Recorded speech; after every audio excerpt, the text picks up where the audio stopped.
Welcome to English as a Second Language podcast, number 6, The Commute to Work.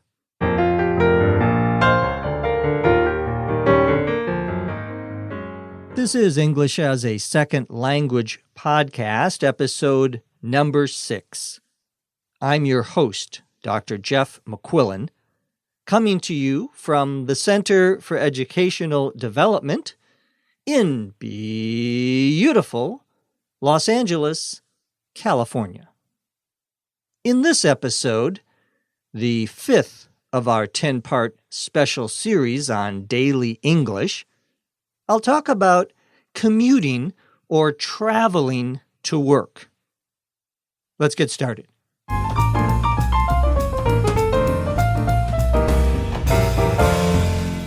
I open my car door and throw my briefcase in the back seat and get comfortable for my drive.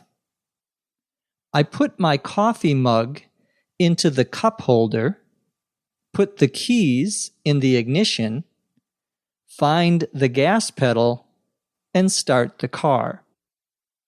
My wife drove the car last night, so I have to readjust the rear view mirror and the side mirrors. I turn on the radio to listen to the drive time traffic report. I take the transmission out of park and into reverse, back out into the driveway, into the street, close the garage door, and put the car into drive. I used to drive a stick shift, but as I get older, I like my automatic transmission more and more. I usually take the freeway to the office, so I get on the on-ramp for the freeway and drive to where I have to get off. My office is only a few miles from the exit. I pull into the parking garage, swiping my key card to get in. I park, grab my briefcase and coffee, and head toward the elevator. And that only took 40 minutes.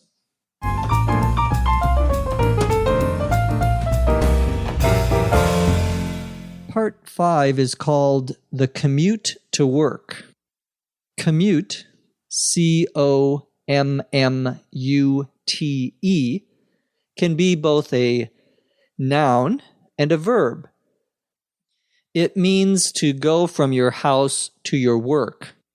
Usually, if you live a long distance from your work, you would say, I have a long commute. Or if you live close to where you work, you would have a short commute. If it's a very long commute with lots of traffic, you might say, I have a terrible commute, a very bad commute. The story begins by me saying that I open my car door and throw my briefcase in the back seat. So I open my front door, the door that we would call the driver's side, where the driver gets in. And in an American car, that is on the left side. Cars in Britain are on the right side, is the driver's side. So I get into the left side in the front door. If you have a car that has a back seat, you could have a 2-door car or a 4-door car. 4 doors means that you have separate doors for the back seat. The seat, S-E-A-T, is what you sit in. So the back seat is where people can sit behind you, behind the driver, and behind the person next to the driver. We call the seats the passenger seats and the driver's seat. The right side of the car is usually called the passenger side of the car. I get comfortable for my drive, for my commute. Notice we use drive there as a noun. It can be a verb and a noun. I put my coffee mug into the cup holder. A mug, M-U-G, is just a big cup. We talk about coffee mugs. They're big cups that you put your coffee into. In many cars, there is a special place for a cup or a bottle, and that's called the cup holder, H-O-L-D-E-R. It holds the cup, so you can have your coffee in your car. I put the keys in the ignition. The keys are, of course, what starts your car. It's the piece of metal that you open your car door with. You unlock it. Well, you also start the car with your keys, and you put them in to something called the ignition. And the ignition, I-G-N-I-T-I-O-N, is the part of the car that starts the engine. Usually it makes a certain sound, a certain noise. And once the engine starts, then you don't have to put the key forward. You just leave the key there. You take your hand off of it. The word ignition comes from the verb to ignite, I-G-N-I-T-E, which means to start a fire or to start something burning. And of course, a car burns gasoline. That's what the engine does in order to make the car move. After I put the keys into the ignition, I find the gas pedal. A pedal, P-E-D-A-L, is something you use to control with your feet, usually the speed of something. So the gas pedal is the pedal that you press down to go faster. It gives the engine more gas. That word pedal can also be used as a verb. If you are on a bicycle, in order to make the bicycle move, you have to pedal, because the things that your feet are on a bike or a bicycle are also called pedals. Well, you don't pedal your car, but you do have a gas pedal. I start the car, and because my wife drove the car last night, I have to readjust the rear view mirror. To readjust means to adjust again. That prefix RE means again in English, usually. To adjust means to move them so that I can see properly. I can see into the mirror. There are two types of mirrors on your car. There's the rear, R-E-A-R, view, V-I-E-W, mirror. And that is in the front of the car, on the front window of the car. The front window of your car is called your windshield, W-I-N-D-S-H-I-E-L-D, the windshield. So on your windshield in the top, in the middle, is your rear view mirror, and that allows you to see cars behind you.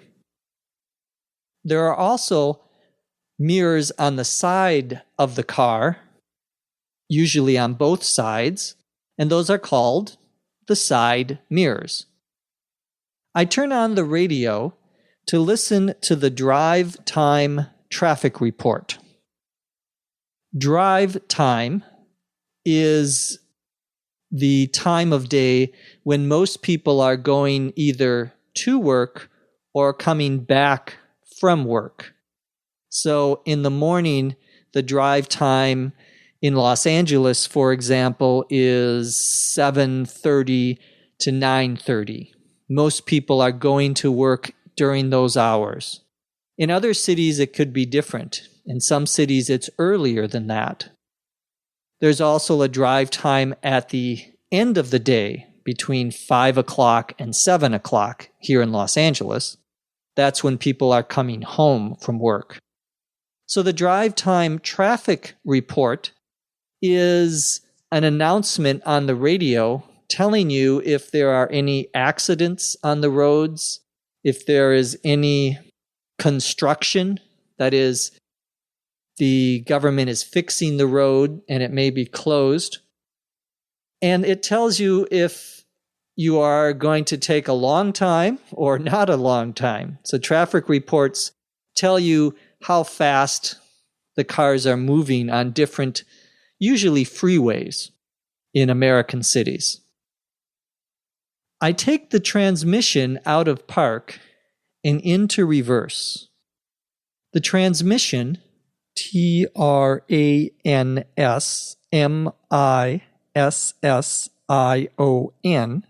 is the part of the car that determines how fast you go. It also determines if you go forward or backwards, if you're going straight ahead or behind. That's the transmission. Sometimes it's called the transmission box, B-O-X. And inside of that box, there are little wheels called gears, G-E-A-R-S. And depending on the gear you are in, we would say, depending on the gear you are using, you will either go very fast or not very fast. Or you will go in reverse, R-E-V-E-R-S-E. To go into reverse means to go backwards. The car moves backwards. Well, before I go anywhere, I have to take the transmission out of park, P-A-R-K. Park is when the car is not going forward or going backwards. We say you put the transmission into park and you take it out of park. And when you take it out of park, you either go forward or backwards. Well, here I'm going in reverse and I back out into the driveway. To back out means to go backwards. Usually that verb to back out is used when you are talking about a car or a truck that is leaving a garage and it's going in reverse. You back out of the garage. I back out into the driveway onto the street or into the street. The driveway, D-R-I-V-E-W-A-Y, is what connects the garage to the street. It's the space that is in between your street and where your car is parked, your garage. Some people actually don't have a garage, and so they park in their driveway. They drive off the street and they park their car in the driveway, that piece of land where you can put your car. I like to park my car on my neighbor's driveway, so I have more room on my driveway. He doesn't like it, though. So I back out of the garage, and then I close the garage door and put the car into drive. Here's another use of that word drive. In this case, it means I'm putting it in a gear that will take me forward.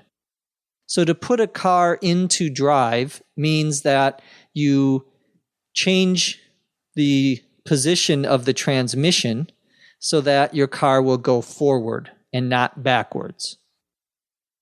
I used to drive a stick shift, but as I get older, I like my automatic transmission more and more. There are two kinds of transmissions, two kinds of cars. One is what we call an automatic transmission, where you put your car either into reverse or into drive, and that's it. You don't have to change anything. Another kind of car is called a stick shift or a manual transmission. Manual, M-A-N-U-A-L, is the opposite of automatic. It means by hand. So if you have a manual transmission or a stick shift, you have to move the transmission each time you want to go faster or slower. The word stick, S-T-I-C-K, shift, S-H-I-F-T, 2 words, is the same as a manual transmission. Some people say, I drive a stick. They mean I drive a stick shift. The word shift is also a verb, to shift, and that means to change. So if you have a manual transmission or a stick shift, you shift from one gear to another. If you want to go faster, you have to shift into a higher gear. Well, if you don't have a manual transmission, you don't have to worry about it. If you have a stick shift, you have an extra pedal in the car. Remember, we said that a pedal can be a gas pedal, something that makes you go faster. You also have a brake pedal that will slow or stop your car. And if you have a stick shift, you have a third pedal, which we call the clutch, C-L-U-T-C-H. And in order to change from one gear to another, to go faster or slower, or to go into reverse, if you have a stick shift, you have to press on or put your foot on the clutch so that you can change or shift gears. I usually take the freeway to the office, so I get on the on-ramp for the freeway. The on-ramp, O-N-R-A-M-P, is what connects the street to the freeway.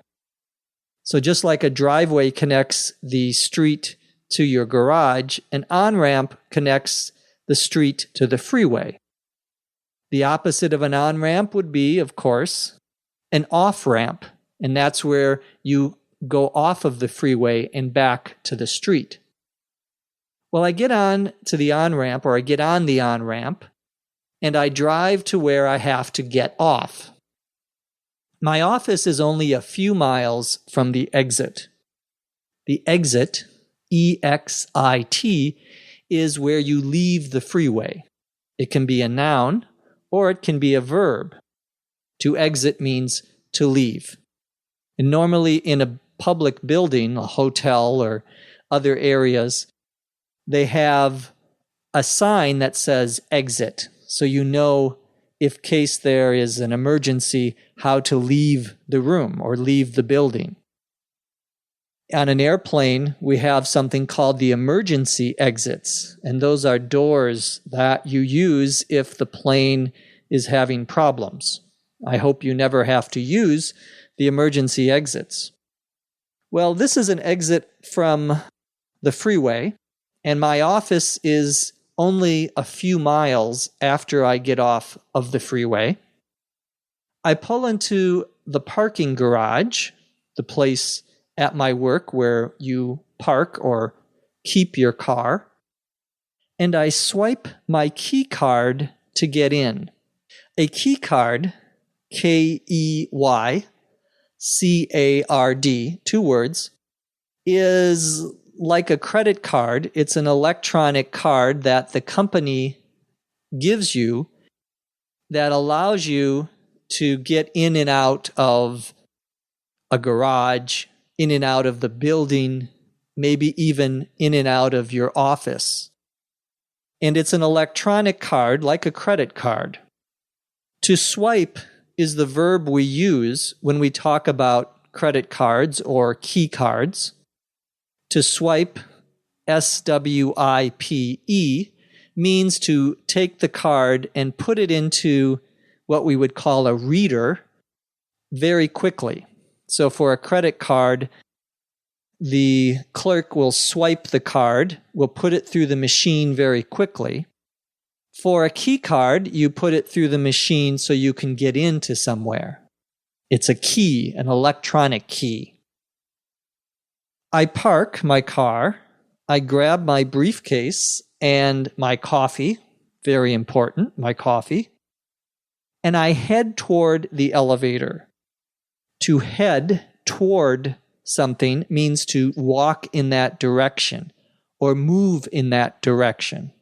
So I walk toward the elevator, and my whole trip only took 40 minutes.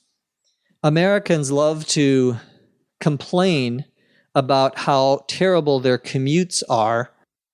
In some cities, 30 or 40 minutes is considered a long commute, and in some cities, like Los Angeles, it's considered an average commute. In other countries, some people commute an hour or hour and a half in order to get to their work. Now let's listen to the story, this time at a regular speed.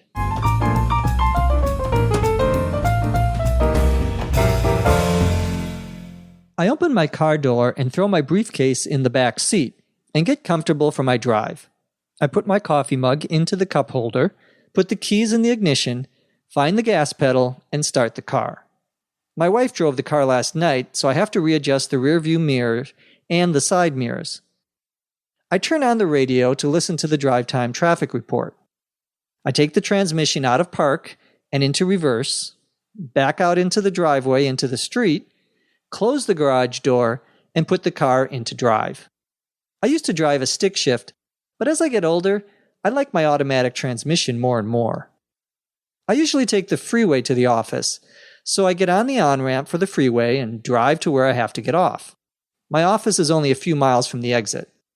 I pull into the parking garage, swiping my key card to get in. I park, grab my briefcase and coffee, and head toward the elevator. And that only took 40 minutes.